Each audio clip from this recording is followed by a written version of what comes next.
Today is World Down Syndrome Day. Since 2007, this international observance has been marked on the 21st of March to raise awareness about Down syndrome and to advocate for the rights, inclusion, and well-being of people with this condition. In honor of this day, we have the pleasure of speaking with Mershelcer Edmeade, a teacher at the Cotton Thomas Comprehensive School.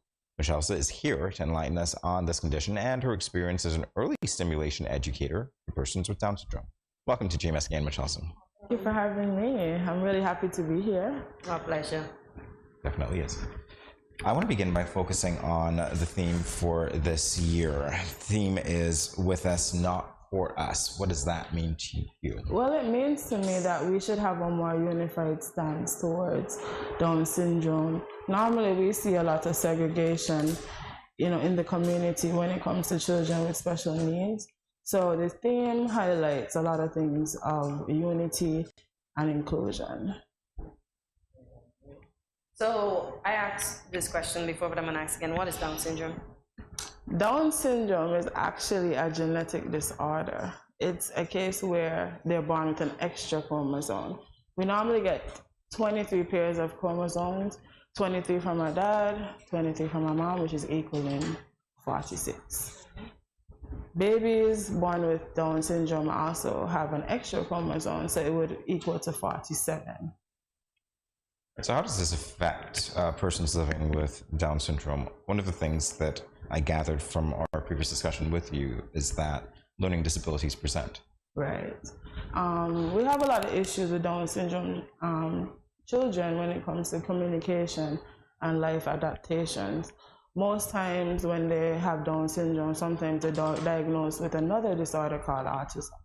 This also, affects their ability to communicate effectively and also, to adapt at a younger age. Like some children, they adapt a lot of social cues, how to cross the road, etc. But in their case, it's a longer process and, they need assistance.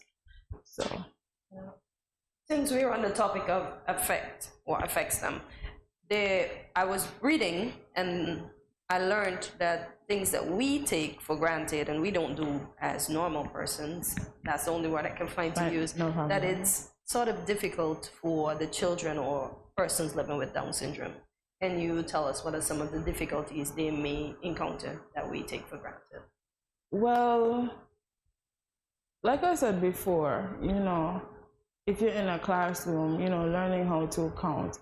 So when they get older, sometimes it takes a little longer. So that's why at Cotton Thomas we accept children until 21. It's because everybody learns at different paces, and we want to encourage that to make sure that when we put them out into the world, that they're able to function when assistance is not there at all times. So, for example, counting. When they get older, you don't want anyone, if they go into a store, to rob them. Say it's something $15, they give them 50, and they don't know the correct change. So those are one of the things that we try to, encourage, those basic abilities in order to function in normal society. Are there any misconceptions about people living with Down syndrome that you've noticed manifesting? I can give you a great example. Recently, I didn't experience it myself, but actually I was told by one of the teachers that I teach with at the Cotton Thomas, Miss Hadia Jeffers. She told me that she went into a store to just spread awareness, and because we're having a show today, we were trying to collect gifts for the children, and she was just saying, make sure you wear your socks for the cars. She was explaining the cars, and one of them burst out and said, "So that means they're retarded?" And I like when people say those things, so we have the opportunity to educate and alert people about, different genetic disorders that we have in the society, because, I think in order for us to do better, we have to know better. It's funny enough, I haven't heard that word in forever, because that's what most people would refer to persons. Right. That's so sad. That's when, the awareness and the knowledge is being spread, because people really don't identify them as that anymore. And it seems hurtful to others, but I like when they come and they say, does it mean that they're this way? No, let me educate you. I don't get upset at all. I love the opportunity to educate and spread awareness anywhere, any age, and as a teacher and as a person of society who works with these children, it's a proud moment for me to see everybody in their socks today. Nice. So let me ask you, other than today, when else is the public educated on Down syndrome and autism, since they're sort of the same? You see, that's something that we're also working on. We need to have more foundations when it comes to this, because as we know, the government that just came in, they're actually implementing an aging and disability sector. Okay. That is something that we're working on. It's not where it needs to be right now, but when that's completely in motion, you would see more awareness programs. You would see Cotton Thomas being highlighted so much more, because I think in the Ministry of Education, we're at the back step right now when it comes to that special needs school. So I think the first step that they actually are implementing right now is creating a bigger, better, more, I don't even know the word to use, but just an innovative space for them, because I think that they're so compressed up there, where they don't have, I mean, it's effective, but we're running out of space because a lot of differently able children are coming into this world recently, because of environmental factors, maybe not good enough health care.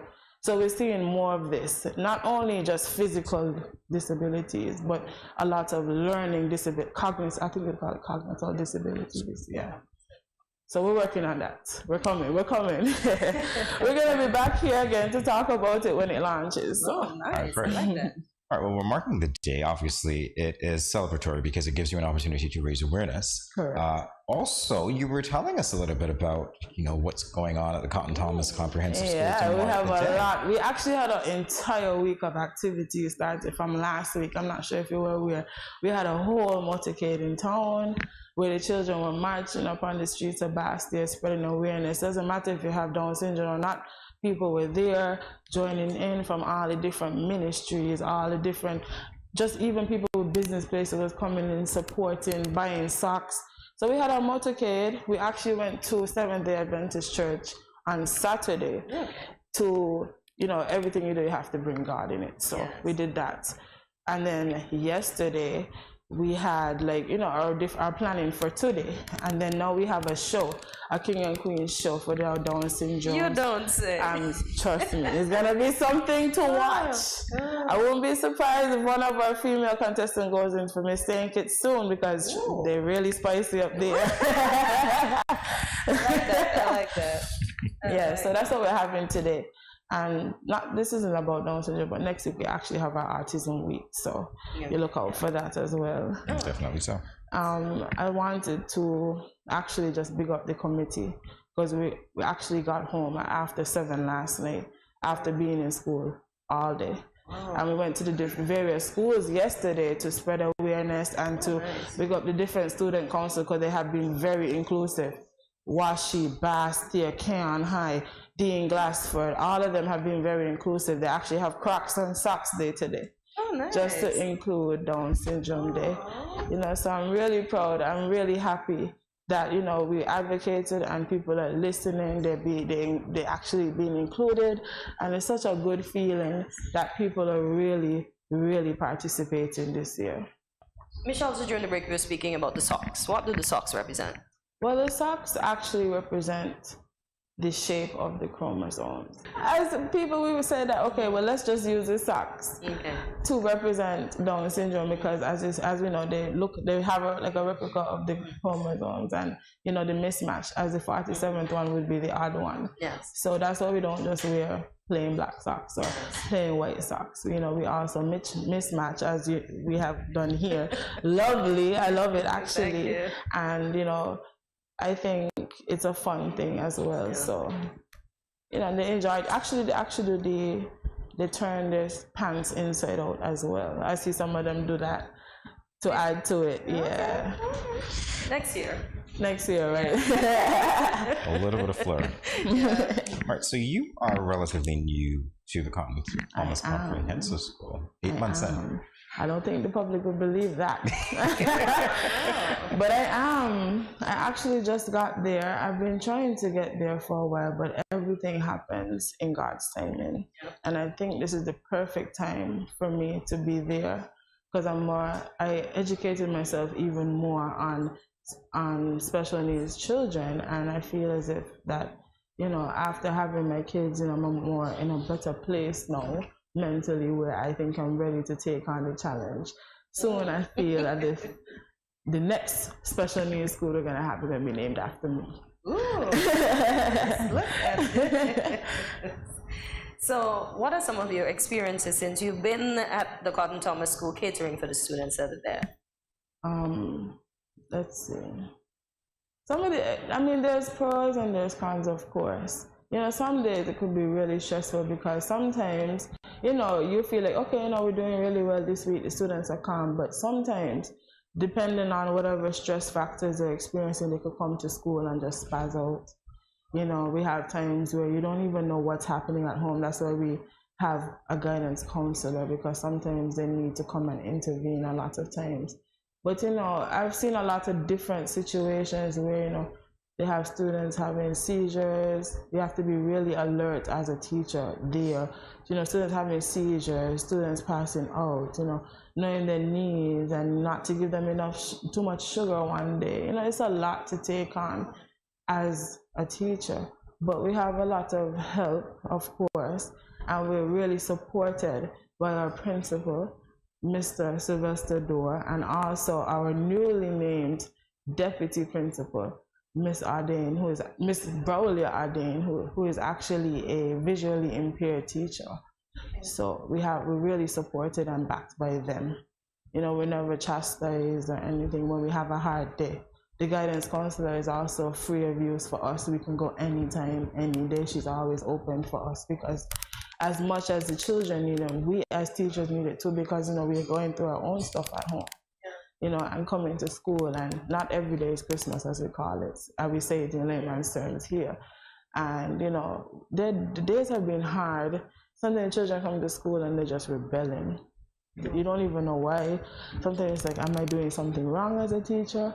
But sometimes it's just, you know, either they're having a bad day. Sometimes even what they ate, you know, would trigger those kind of responses towards us. So they have days when we just feel like, okay, we're giving up. But then, you know, one of the students, our Down syndrome students, will come and say, come give me, you know, I'll teach you, I love you. You know, the more verbal ones, or they will come and give you a hug and a kiss every single day. And that is something to wake up and say, yes, I want to go to work.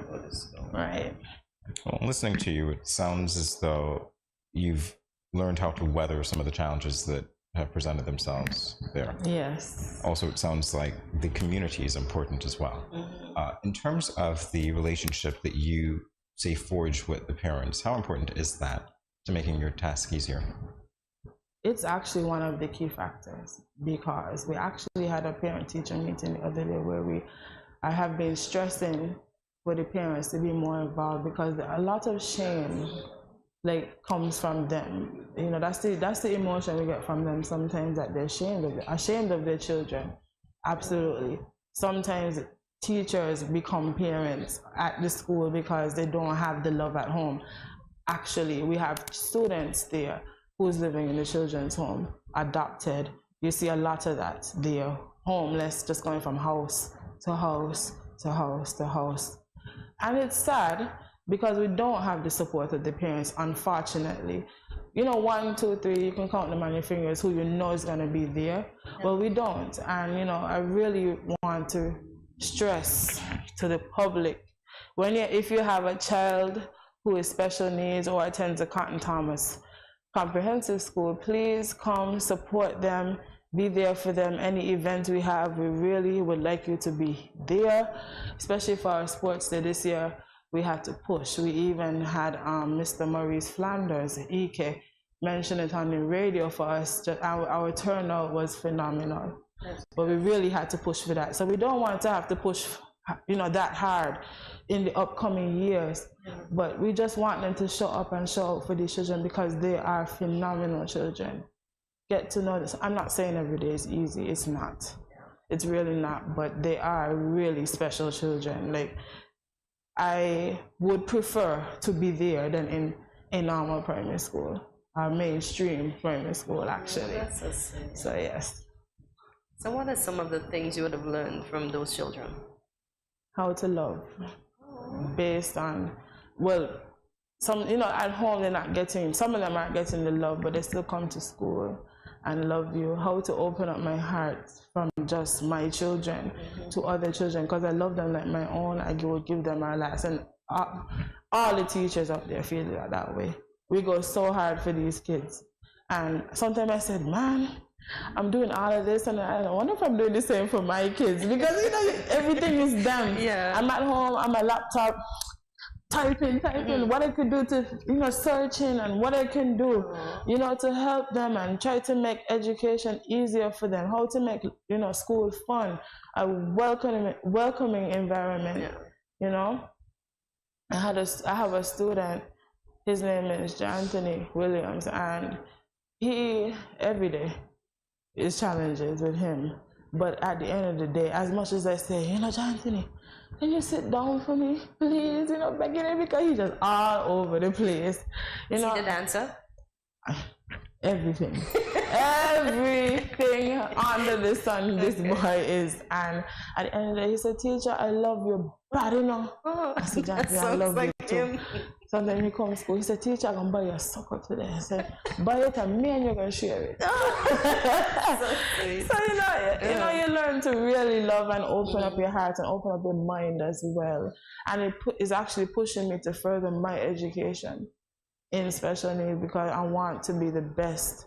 I want to be the best self for them. I don't want to go in there with just the bare minimum. I want to be the best version of me for them, So it's really inspiring to be there. It pushes me to be better, more patient. A lot of things that I probably did not realize that I didn't have before. They open up my mind to a lot of things. So. It sounds like it's a mutually beneficial relationship. Yep. I think I needed them more than they needed me.